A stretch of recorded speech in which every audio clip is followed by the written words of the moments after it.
신실하고 현명한 노예가 됨으로써 주님의 오심을 위해 우리 자신을 준비함. 신실하고 현명한 한 노예가 됨에 의하여 주님의 오심을 위해 우리 자신들을 준비함. 마태복음 24장 45절부터 51절까지는 신실함과 현명함에 관한 말씀입니다. 신실함은 주님을 향한 것이고 현명함은 믿는 이들을 향한 것입니다. 주님의 임재 안으로 휴거되려면 깨어 있어야 하고 왕국에서 왕으로서 다스리려면 신실해야 합니다. 45절에 언급된 집안 식구들은 교회인 믿는 이들을 가리킵니다. 음식을 나눠주는 것은 교회 안에 믿는 이들에게 생명 공급이 되는 하나님의 말씀과 그리스도를 공급하는 것입니다.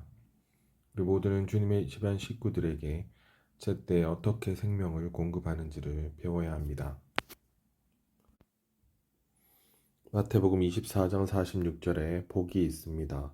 축복을 받는다는 그 왕국의 나타남 안에서 다스리는 권위로 보상받는 것입니다. 주님의 신실한 노예는 그 하늘들의 왕국의 나타남 안에서 한 보상으로 그분의 모든 소유를 맡게 될 것입니다. 소유물들 위에 두어질 것입니다. 우리는 생명 공급이 되는 음식을 제때 주님의 백성에게 공급해야 합니다. 다른 사람들은 가르치는 은사가 있기 때문에 하나님의 말씀을 가르치고 영적인 음식을 공급하지만 자신은 그러한 은사가 없다고 말하지 마십시오. 여기에는 그러한 사상이 없습니다. 주님의 모든 노예는 각자 맡은 위임을 수행하도록 은사를 받았습니다. 어떤 사람들은 기독교 전체에서 훌륭한 설교자들이 사람들에게 말하는 실행만 보았다고 말할지도 모릅니다. 그들은 이렇게 많은 사람이 일어나서 말하는 집회를 본 적이 없습니다. 팝콘이 튀는 것처럼 사람들이 잇따라 일어납니다. 이것이 바로 전적으로 우리가 하기 원했던 것입니다. 이것이 성경의 가르침입니다. 우리 모두는 기능을 발휘하기를 배워야 합니다. 이 때문에 나는 여러분이 사역 집회에서도 사람들이 팝콘처럼 튀어 일어날 수 있도록 항상 30분 정도를 남겨두려고 합니다. 그저 의자에 앉아있기만 하지 마십시오. 우리는 벌떡 일어나서 무언가를 말해야 합니다. 우리가 말하는 것이 곧 주님의 집안 식구들에게 제때 음식을 공급하는 것입니다. 음식을 차리는 사람은 언제가 제때인지를 압니다. 우리가 매일 음식을 차린다면 아침과 점심과 저녁을 준비해야 합니다. 우리는 아침 시간에 제때 아침 식사를 합니다. 또한 좋은 아내는 남편이 제때 점심 식사를 할 수 있도록 훌륭한 도시락을 준비하고 온 가족을 위해 풍성한 저녁 식사를 준비하는 데 익숙합니다. 이와 마찬가지로 우리가 함께 모이는 시간이 주님의 식구들에게 합당한 음식을 공급해야 하는 제때, 곧 정해진 때입니다. 그러나 내가 게을러서 성경을 읽지 않았다고 해봅시다. 내가 말씀에 합당하게 수고하지 않은 채 말씀을 전하려고 한다면 단지 커피 한 잔과 빵 한 조각만 공급할 수 있을 것입니다. 영양분이 풍부하고 맛있는 아침 식사를 준비하려면 부지런해야 합니다. 신실함은 부지런함과 동일하고 불성실함은 게으름과 동일합니다. 우리가 집회에 올 때 훌륭한 음식을 제공할 수 있도록 반드시 부지런히 말씀을 추구해야 합니다. 식사 시간이 제때이고 집회 시간이 제때입니다. 주일 아침과 저녁, 화요일 저녁과 금요일 저녁마다 우리에게 제때가 옵니다. 집회 시간이 바로 제때입니다. 그 시간에 우리 모두는 식구들과 동료 믿는 이들에게 어느 정도의 생명을 공급해야 합니다. 우리가 죄인들에게 공급해야 할 합당한 음식은 그리스도의 복음입니다. 병원에 있는 간호사들은 환자에 따라 다른 음식을 제공해야 한다는 것을 알고 있습니다.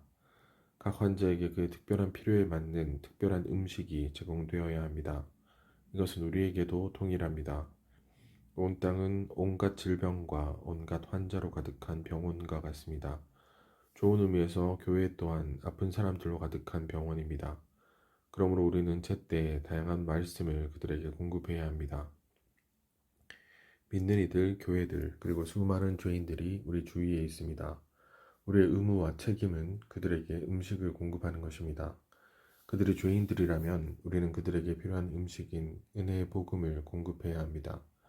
그들이 어떤 병을 앓고 있는 믿는 이라면 우리는 그들의 상황에 맞는 성경 말씀을 공급하여 그들을 양육하고 치료하며 강화하고 심지어 깨어나게 해야 합니다. 이렇게 하는 것이 신실하고 현명한 노예로서 주님의 소유인 온갖 부류의 사람들에게 제때에 합당한 음식을 공급하는 것입니다. 사무실에 들어갈 때 우리는 지금이 믿지 않는 사람들에게 복음이라는 합당한 음식을 공급할 제때라는 것을 깨달아야 합니다. 우리가 학교에 가르치러 가는 것이 아니라 수업을 들으러 갈지라도 우리 주위의 모든 급부가 우리에게 맡겨진 주님의 소유입니다. 그러므로 우리는 그들에게 복음을 공급할 기회, 곧 제때를 붙잡아야 합니다. 매일이 우리가 누구에게든 합당한 음식을 공급해야 하는 제때입니다. 우리 모두는 분발되고 깨어나서 어리석지 않고 부지런하며 신실하고 현명한 이들이 되어 음식이 필요한 사람들에게 제때 합당한 음식을 공급해야 합니다. 빌립보서 1장 24절에서 사도가 고려한 것은 자기를 위한 것이 아니라 성도들을 위한 것이었습니다. 바울은 주님과 교회로 철저하게 점유되어 있던 사람이었습니다. 바울은 교회들에게 그리스도를 공급하는 것이 더욱 필요함을 깨달았습니다. 바울은 그리스도로 충만한 사람이었습니다. 그가 말할 때 그리스도를 말했습니다. 그가 살 때 그리스도와 함께 살았습니다. 그가 일할 때 그리스도와 함께 일했으며 교회들에게 그리스도를 공급했습니다. 교회를 위해서 바울은 기꺼이 육체에 남아서 성도들에게 그리스도를 공급하기 원했습니다. 빌립보서 1장 25절에 언급된 믿음은 성도들이 믿는 내용을 가리키고 진보는 생명의 성장을, 기쁨은 그리스도를 누리는 것을 가리킵니다. 감옥 안에 있든 감옥 밖에 있든 바울은 성도들의 진보와 기쁨에 매우 중요한 요인이었습니다. 바울 때문에 교회들은 생명이 성장할 수 있었고 그리스도에 대한 누림으로 채워질 수 있었습니다. 이것은 또한 오늘날 우리에게 적용되어야 합니다. 그 몸 생활 안에서 어떤 사람들은 공급의 통로로서 기능을 발휘해야 할 긴급한 필요가 있습니다. 우리에게는 바울과 같은 지체들이 필요합니다. 그와 같은 지체들이 죽는다면 매우 실질적인 의미에서 그리스도가 주입되시는 것이 일시적으로 중단됩니다. 그러나 그러한 사람들이 우리와 함께 있는 한 그리스도께서 주입되시는 것은 조금도 줄어들지 않고 계속되며 우리는 그리스도 안에서 그들을 자랑할 수 있습니다. 각지 교회에서 인도하는 이들은 모두 공급의 그러한 통로, 곧 그러한 수단이어야만 합니다. 우리의 생활은 성도들에게 매우 중요한 문제여야 합니다. 그러나 이것은 우리가 그리스도를 살고 그리스도를 공급하며 다른 사람들에게 그리스도를 주입하는 정도에 달려 있습니다. 유감스럽게도 어떤 인도하는 이들의 경우 그리스도를 교회에 공급하는 데 있어서 그들이 살아있든 죽든 별 차이가 없습니다. 그러나 어떤 사람들의 경우 그들이 계속해서 우리와 함께 있는 것과 죽어서 우리와 헤어지는 것은 큰 차이가 있습니다. 나는 우리에게 너무도 사랑스러웠던 한 형제를 한 예로 생각해 보고 싶습니다. 그는 확실히 몸에게 공급의 수단이었습니다. 그 형제가 살아있다가 주님 품에 간 것은 우리에게 차이를 가져왔습니다. 우리 모두도 이와 동일해야 합니다. 우리가 살아있는지 죽는지가 교회에게 중요한 문제여야 합니다. 그러나 이것은 우리가 그리스도를 살고 그리스도를 확대하며 그리스도를 공급하고 그리스도를 우리 존재 깊은 곳에서부터 성도들 안에 주입하는 것에 달려 있습니다. 우리가 이렇게 그리스도를 체험하고 누린다면 우리가 살아있는지 주님 품에 가는지가 교회에게 큰 차이를 가져올 것입니다. 신실하고 현명한 노예가 되어 주인이 맡긴 집안 식구들에게 제때 양식을 나눠줄 사람이 누구입니까? 주인이 와서 노예가 그렇게 하고 있는 것을 본다면 그 노예는 복이 있습니다. 내가 진실로 여러분에게 말합니다. 주인이 자기의 모든 소유를 그에게 맡길 것입니다. 마태복음 24장 45절에서 47절. 믿음 안에 있는 하나님의 경륜은 그분의 가정 경영, 즉 그분의 가정 행정입니다. 이것은 하나님께서 그리스도 안에서 그분 자신을 그분께서 선택하신 사람들 안으로 분배하셔서 자신을 표현하는 집을 얻으시는 것인데 이 집은 바로 그리스도의 몸인 교회입니다. 신실하고 현명한 노예는 하나님의 집의 청지기이자 가정 관리인으로서 믿는 이들에게 그리스도를 음식으로 분배합니다. 신실함은 주님께 보이는 것이지만 현명함은 믿는 이들에게 행하는 것입니다. 주님께서는 천국의 주련 안에서 신실한 노예에게 그분의 모든 소유를 맡기실 것입니다. 이것이 그분의 노예에게 주시는 보상일 것입니다. 양식을 나누어 줄은 교회 안에 믿는 이들에게 생명 공급이 되는 하나님의 말씀과 그리스도를 공급하는 것을 말합니다. 생명 주시는 그 영이신 그리스도께서 우리의 음식이시며 생명의 말씀 안에 체현되시고 실제화 되십니다. 우리가 주님을 우리의 영적 음식으로 누려 이 주님을 다른 사람들에게 먹일 수 있기 위해서는 온갖 기도를 통해 그리고 그분의 말씀을 읊조림으로 즉 깊이 숙고하며 크게 말함으로 그분의 말씀을 받아들여야 합니다. 우리는 기도하는 것과 말씀의 사역을 꾸준히 계속해야 합니다. 우리는 교회를 건축하기 위하여 신원해야 합니다. 즉 이 생명의 살아있는 말씀과 우리가 본 것을 성령의 즉각적이고도 신선한 감동과 기름 바름과 빛비춤 아래서 우리의 영을 사용해 말해야 합니다. 우리가 우리 자신과 우리의 돌봄 아래 있는 이들을 먹이려면 하나님 안으로 들어가는 기도를 함으로 생명 주시는 영을 우리의 공급, 즉 영적인 음식으로 받아들여야 합니다. 우리는 생명을 주는 구하는 사람, 곧 생명 주시는 영의 통로로서 다른 이들에게 생명을 줄 수 있는 이가 되어야 합니다. 스가랴서 4장 3절에서 이 두 올리브 나무는 그 당시 대제사장인 여호수아와 총독인 스룹바벨을 상징하는데 이들은 하나님의 성전 재건을 위해 여호와의 영으로 채워진 기름의 두 아들들이었습니다. 기름의 두 아들들은 또한 현 시대의 마지막 3년 반 동안 활동할 두 증인들인데 이들은 하나님의 백성 곧 이스라엘 사람들과 그리스도 안에 있는 믿는 이들을 강하게 하기 위해 대환란 때에 하나님의 증인들이 될 것입니다. 이 두 증인들인 모세와 엘리야는 대환란 동안 박해받는 이스라엘 사람들과 믿는 이들을 지지하고 공급할 것입니다. 이스라엘 민족은 하나님의 증거를 상징하는 등잔대입니다. 하나님의 증거는 빛나야 합니다. 이렇게 빛나려면 불타야 하고 불타려면 올리브 기름이 공급되어야 합니다. 올리브 기름을 얻기 위해서는 몇 그루의 올리브 나무가 있어야 합니다.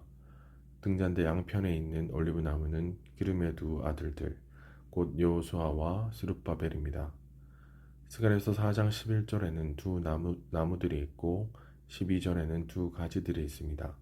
두 가지는 두 나무에 속한 부분입니다.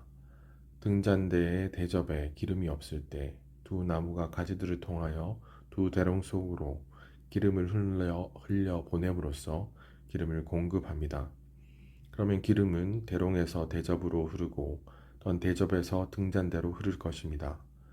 스가랴서 4장 12절에서 금을 흘려 보내는 것은 대롱들이 아닌 가지들입니다. 이 가지들은 금을 흘려 보냅니다. 금을 흘려 보내는 것은 금이 흘러 나오는 것입니다. 이 절에서 금이란 단어는 기름을 가리킵니다. 기름과 금이 하나입니다. 기름은 그 영을 가리키고 그 영은 하나님이십니다. 더욱이 성경의 예표에서 금은 하나님을 상징합니다.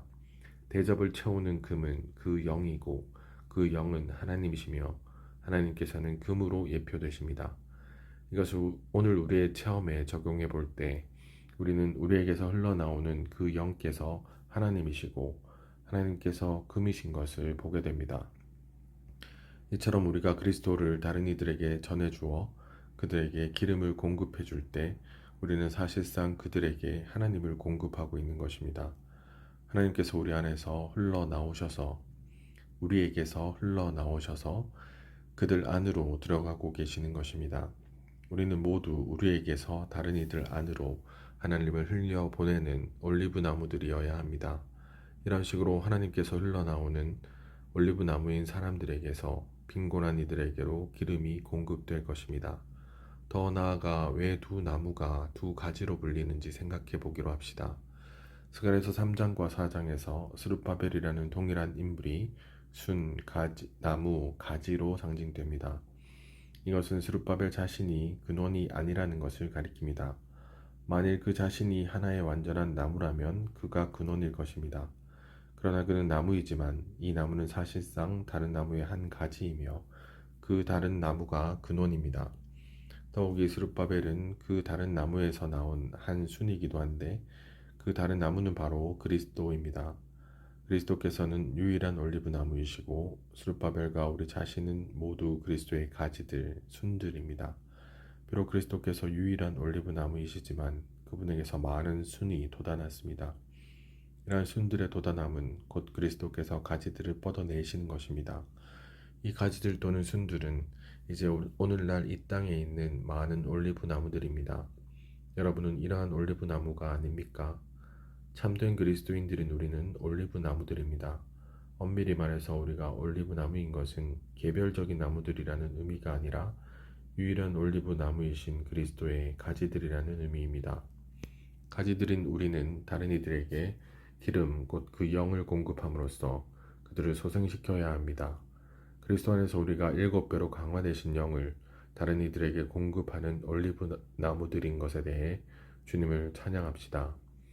우리는 신선한 기름의 아들들, 곧 즐거움의 기름이신 신선하시고 현존하시며 완결되신 영으로 계속 충만하게 되어 등잔대에 빛나는 증거, 곧 예수님의 증거를 위해 등잔대 안으로 그 영을 흘려보내는 이들이 되어야 합니다.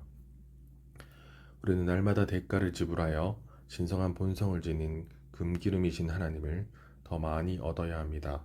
그럴 때 우리는 금으로 된 새 예루살렘을 건축하기 위해 순수한 금 등잔대가 될 수 있습니다. 금 등대가 될 수 있습니다.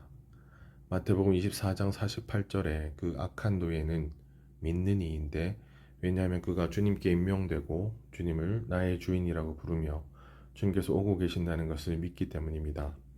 49절은 그 악한 노예가 자기 동료 노예들을 때리고 술꾼들과 어울려 먹고 마신다고 말합니다. 우리의 동료 노예들을 때리는 것은 동료 믿는 이들을 학대하는 것이고 술꾼들과 어울려 먹고 마시는 것은 세상적인 것들로 취해 있는 세상 사람들과 사귀는 것입니다. 그 악한 노예의 문제는 그가 주님께서 오신다는 사실을 모르는 데 있지 않고 주님을 기다리지 않는 데 있습니다. 그 노예는 주님의 오심을 위해 준비된 삶을 사는 것을 좋아하지 않습니다.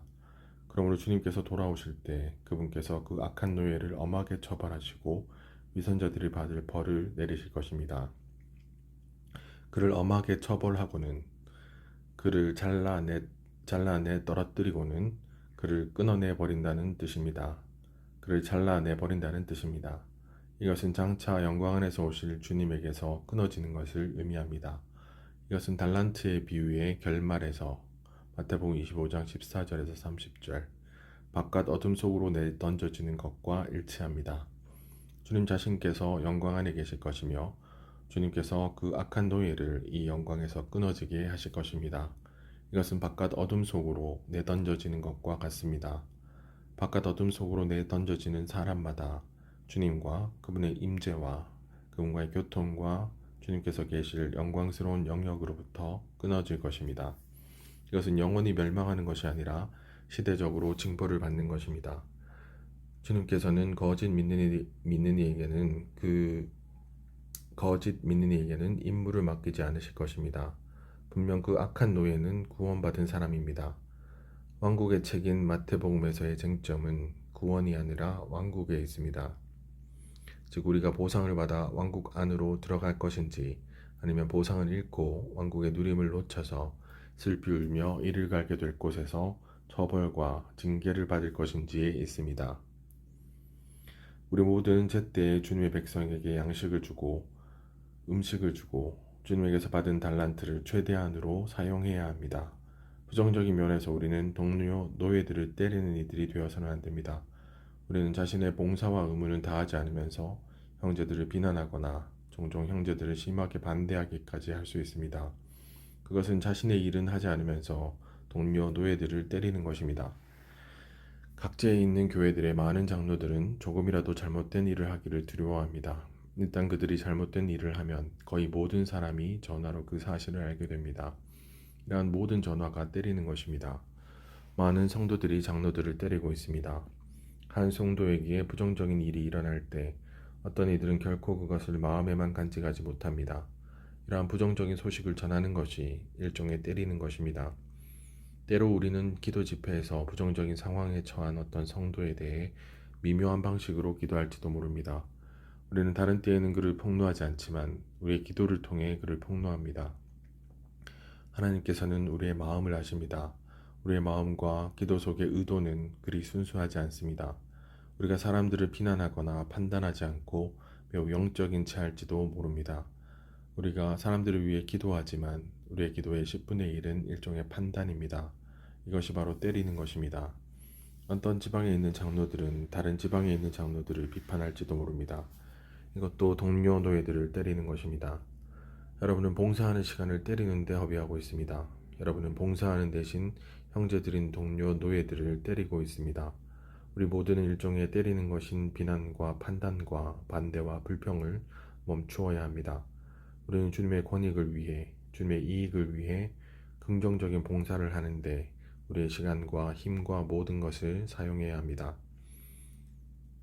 그러나 그 악한 노예가 마음속으로 나의 주인이 더디 오실 것이다 라고 하며 동료 노예들을 때리기 시작하고 술꾼들과 어울려 먹고 마신다면 예기치 않은 날 알아채지 못하는 시각에 그 노예의 주인이 와서 그를 엄하게 처벌하고 위선자들이 받을 벌을 내릴 것이니 거기서 슬피 울며 이를 갈게 될 것입니다. 마태복음 24장 48절에서 51절. 마음속으로 우리의 주인께서 더디 오실 것이라고 말하는 것은 악한 현 시대를 사랑하고 주님께서 나타나시기를 사모하지 않는 것입니다. 오심으로 번역된 헬라어 단어는 임재를 의미하는 파루시아입니다. 주님께서 나타나시기를, 즉 주님께서 오시기를 사모한다면 오늘 우리는 그분의 나타나심, 그분의 임재를 사모해야 합니다. 우리에게 오늘이 있는 한 우리는 주님을 사랑하고 그분께서 나타나시기를 사모하면서 그분의 오심을 기다리며 그분의 오심을 경고와 격려와 동기부여로 삼아야 합니다. 우리는 주님의 오심에 대해 깨어있고 준비되어 있어야 합니다. 우리는 탐심을 주의해야 하며 우리 자신을 위해 보물을 쌓아두지 말고 하나님을 향하여 부요해야 합니다.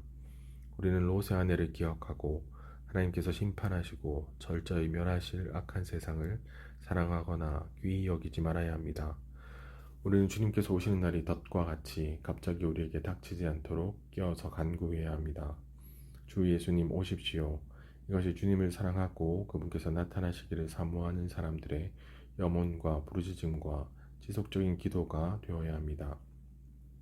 우리의 동료 노예들을 때리는 것은 동료 믿는 이들을 학대하는 것입니다. 우리는 우리의 동료 믿는 이들을 판단하거나 유죄 판결해서는 안 되며 친절하게 대하고 부드러운 마음으로 대하며 하나님께서 그리스도 안에서 우리를 용서하신 것 같이 용서해야 합니다. 우리는 우리의 형제들을 욕하거나 비난해서는 안 되며 우리 자신보다 그들을 더 낮게 여겨야 합니다. 우리는 우리의 동료 믿는 이들 위해 그들을 대신해 결정을 내리는 것과 같이 굴림해서는 안 되며 노예로서 그들을 섬김으로 생명 주시는 영이신 부활하신 그리스도를 그들에게 먹여야 합니다. 우리가 주님의 다시 오심이 보배롭다는 것을 안다면 주님의 나타나심을 사모해야 합니다. 성경의 마지막은 주 예수님 오십시오라는 기도로 끝맺습니다. 계시록 22장 20절. 사도들은 마음속으로 주님께서 속히 오신다는 것을 확실히 믿었기 때문에 주님께서 돌아오시기를 준비하는 생활을 했습니다. 자신이 주님의 오심에 대한 징조를 알기 때문에 일승내도 되고 먼저 세상을 사랑했다가 마지막 일회가 되면 주님을 추구할 수 있다고 생각하지 마십시오. 우리는 주님께서 우리가 두려워해야 할 분이심을 믿어야 합니다. 누가복음 12장에서 주님께서는 어떤 부자에 관한 비유를 말씀하셨습니다. 그 부자는 자기를 위해서 재물을 쌓아두고 자기의 혼을 즐겁게 하려고 했습니다. 그러나 하나님께서는 그에게 어리석은 사람아, 오늘 밤에 너에게서 너의 혼을 도로 찾아갈 것이다 라고 말씀하셨습니다. 우리에게 날마다 오늘이 있다는 것은 참으로 주님의 은혜입니다. 그러므로 우리에게 오늘이 있고 아직 호흡이 있는 한 우리는 주님을 사랑하고 그분께서 나타나시기를 사모하면서 그분의 오심을 기다리며 그분의 오심을 항상 격려로 삼아야 합니다. 바울은 디모데후서 4장 1절에서 디모데에게 내가 하나님 앞에서 또 산 사람들과 죽은 사람들을 심판하실 그리스도 예수님 앞에서 그분께서 나타나시는 것과 그분의 왕국을 두고 그대에게 엄숙히 명령합니다 라고 말합니다. 이것은 바울이 순교하기 직전에 한 권유입니다. 그는 자신이 선한 싸움을 싸웠고 달려야 할 길을 다 달렸으며 믿음을 지켰다고 말합니다. 또한 자신이 심판대에서 의의 면류관을 보상으로 받게 될 것이며 그분께서 나타나시기를 사모하는 모든 사람에게도 이 면류관이 보상으로 주어질 것이라고 말합니다. 그는 디모데와 우리에게 주님의 심판과 왕국을 두고 주님께서 나타나시기를 사모하는 생활을 해야 한다는 것을 상기시켜 주었습니다. 이것은 우리가 낙심하지 않고 뒤로 물러가지 않으며 약해지지 않고 끝까지 신실한 상태로 남아있게 할 것입니다. 주님께서 오실 때 그분께서는 자기를 사랑하는 사람들에게 도둑같이 은밀하게 오셔서 그분의 보물인 그들을 훔쳐가실 것이고 하늘들에 있는 그분의 임재 안으로 그들을 이끄실 것입니다. 그러므로 우리는 깨어있고 준비되어 있어야 합니다. 우리가 휴거되기를 원한다면 먼저 하늘에 속한 숨으로 가득 채워지고 우리의 그릇에 기름이 있어야 합니다. 우리가 이 땅에 뿌리를 내리고 날마다 이 세상의 염려와 땅에 속한 즐거움으로 점유된다면 휴거될 길이 없습니다. 우리는 롯의 아내를 기억해야 합니다. 그녀는 소금 기둥이 되어 수치스러운 장소에 버려졌습니다. 우리가 세상을 사랑한다면 주님께서는 우리를 세상에 남겨두셔서 우리가 대환란을 통과하게 하심으로 성숙되고 휴거될 때까지 부끄러움을 당하게 하실 것입니다. 주님께서는 우리에게 스스로 조심할 것을 상기시켜 주셨습니다. 또한 방탕함과 술 취함과 생활의 염려로 우리의 마음이 엉들려 대환란의 날이 덫과 같이 닥치지 않도록 늘 간구하며 항상 깨어 있을 것을 상기시켜 주셨습니다. 우리는 이 모든 일을 능히 피할 수 있고 사람의 아들 앞에 설 수 있도록 우리의 마음을 지키고 모든 여지를 주님께 드려야 합니다. 성숙은 하루아침에 이루어지는 것이 아닙니다. 그러므로 그분께서 나타나실 때 성숙되어 휴거되고 보상을 얻도록 우리는 그분의 오심을 위해 자신을 준비하고 그분을 사랑하며 그분 안에서 자라야 합니다. 우리는 술꾼들과 어울려 먹고 마셔서는 안 됩니다. 마태복음 24장 49절. 이것은 동료 노예들을 때리는 것보다 훨씬 더 떠내려가고 타락한 것입니다. 이것은 세상으로 떠내려가서 세상을 사랑하는 사람이 된 것입니다. 세상 사람들은 세상적인 것들에 취해 있고 심지어 마취되어 있습니다. 그들은 현 시대에 의해 무감각하게 되었습니다. 그러한 사람들과 어울려 먹고 마시는 것은 그들이 즐기는 것을 즐기는 것입니다. 좋은 의미에서 여러분이 성도들을 때리고 있다면 아직 교회 생활에 관심이 있는 것입니다. 여러분이 교회 생활에 관심이 없다면 결코 장로들을 비난하지 않을 것입니다. 여러분은 교회에 대한 부담이 너무 무겁고 교회 생활에 관심이 많기 때문에 형제 자매들을 비난합니다. 일단 여러분이 교회에 대해 잊어버리기로 결심하고 교회에 관심을 두지 않는다면 즉시 세상을 사랑하는 데 빠질 것이고 이 시대에 의해 늘 무감각한 상태에 있는 세상 사람들과 사귈 것입니다. 세상을 사랑하는 성도는 장로들이 좋은지 나쁜지에 대해 이야기하려는 마음이 없습니다. 그는 한때 동료 노예들을 때렸을지 모르지만 이제는 세상적인 누림이 완전히 그를 점유하고 있습니다. 이제 그는 술꾼들과 어울려 먹고 마십니다. 그는 무감각하게 만드는 세상적인 것들을 즐기고 있기 때문에 거의 매일이 행복한 날이고 거의 매 주말이 즐거운 주말입니다. 주님의 위임에 그다지 신실하지 않은 게으른 노예들은 주님께서 즉시 오시지 않고 더디 오시리라는 핑계를 댑니다. 그 결과 그들은 동료 노예들을 학대하고 세상적인 것들을 즐기기 시작합니다.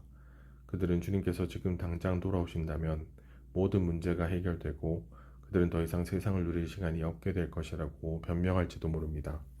그러나 마태복음 24장의 주님의 말씀은 그분께서 이러한 변명을 수긍하지 않으실 것임을 우리에게 알려줍니다. 그분께서 다시 오실 때 그분의 신실하지 않은 노예들을 끊어버리시거나 또는 엄하게 처벌하실 것입니다. 엄하게 처벌한다는 것 또는 둘로 쪼갠다는 것은 산산조각 낸다는 뜻은 아닙니다. 우리가 구원받았을 때 기름 부음 받은 분이신 그리스도께 붙여졌습니다. 우리가 뒤로 물러난 상태에 있다 해도 주님께서는 우리를 끊어버리지 않으실 것입니다. 그러나 우리가 계속 신실하지 않고 게으른 상태에 있다면 주님께서 다시 오실 때 이렇게 붙여진 데서 우리를 끊어버리실 것입니다. 그분께서는 우리와 그분 사이를 둘로 쪼개실 것입니다. 우리는 그분의 영광스러운 임재에서 끊겨서 위선자들이 받을 몫인 어떤 장소로 내던져질 것입니다. 믿지 않는 이들이 받을 몫은 영원한 멸망이지만 게으른 노예들이 받을 몫은 일시적이고 시대적인 형벌입니다. 신실하게 되는 길은 모든 배고픈 사람의 음식인 주님의 말씀을 뿌리는 것입니다. 주님의 집안 식구들은 믿는 이들뿐 아니라 죄인들로도 구성됩니다. 누가 배고픈 죄인들을 먹이러 그들에게 갈 것입니까? 우리는 모두 제가 가겠습니다. 라고 말해야 합니다. 우리는 반드시 가야 합니다. 우리는 반드시 하나님의 말씀을 확산시킬 수 있도록 모든 일을 해야 합니다. 또한 주님의 긍휼과 은혜로 우리는 동료 노예들인 동료 믿는 이들을 때리지 않도록 최선을 다해야 합니다. 그들을 비난하거나 그들에 대해 불평하지 마십시오. 그들에 대한 부정적인 것을 조금도 말하지 마십시오. 왜냐하면 여러분에게는 그러한 말을 할 시간이 없기 때문입니다. 여러분의 입은 비난하기 위해서가 아니라 그리스도를 말해내기 위해서 지어졌습니다. 형제들을 비난하는 것이 동료 노예들을 때리는 것입니다. 동료 노예들을 때린다면 우리는 벌을 받을 것입니다. 또한 우리는 무감각하고 술 취한 세상적인 사람들과 어울려 즐기려고 세상으로 가서는 안 됩니다. 우리는 깨어있는 이들이어야 합니다. 술꾼들과 어울려 먹고 마시는 것은 세상적인 것들로 취해 있는 세상 사람들과 사귀는 것입니다. 믿는 이들은 신성한 본성과 거룩한 위치가 있으므로 믿지 않는 이들과 멍에를 함께 메어서는 안 됩니다. 이것은 결혼이나 사업뿐만 아니라 믿는 이들과 믿지 않는 이들 사이에 모든 친밀한 관계에도 적용되어야 합니다. 우리는 청년의 정욕을 피하고 순수한 마음으로 주님을 부르는 이들과 함께 모든 것을 포함하시는 그리스도를 추구해야 합니다. 신실하고 현명한 노예는 왕국이 출현할 때 다스리는 권위를 보상으로 받을 것이지만 악한 노예는 영광스러운 그리스도와 그분의 왕국의 영광과 왕국 안에 있는 그분의 영광스러운 임재에서 끊어질 것입니다. 왕국에 출현해서 끊어지는 것은 바깥 어둠 속에 던져져 거기서 슬피 울며 이를 가는 것입니다. 바깥 어둠은 왕국의 출현 안에 있는 밝은 영광 바깥에 있는 어둠입니다. 슬피 우는 것은 후회하는 것을 가리키고 이를 가는 것은 자체 가는 것을 가리킵니다. 천년왕국에서 그리스도와 함께 민족들을 다스리는 것은 그분의 신실하고 현명한 노예들에게 주어지는 상일 것입니다.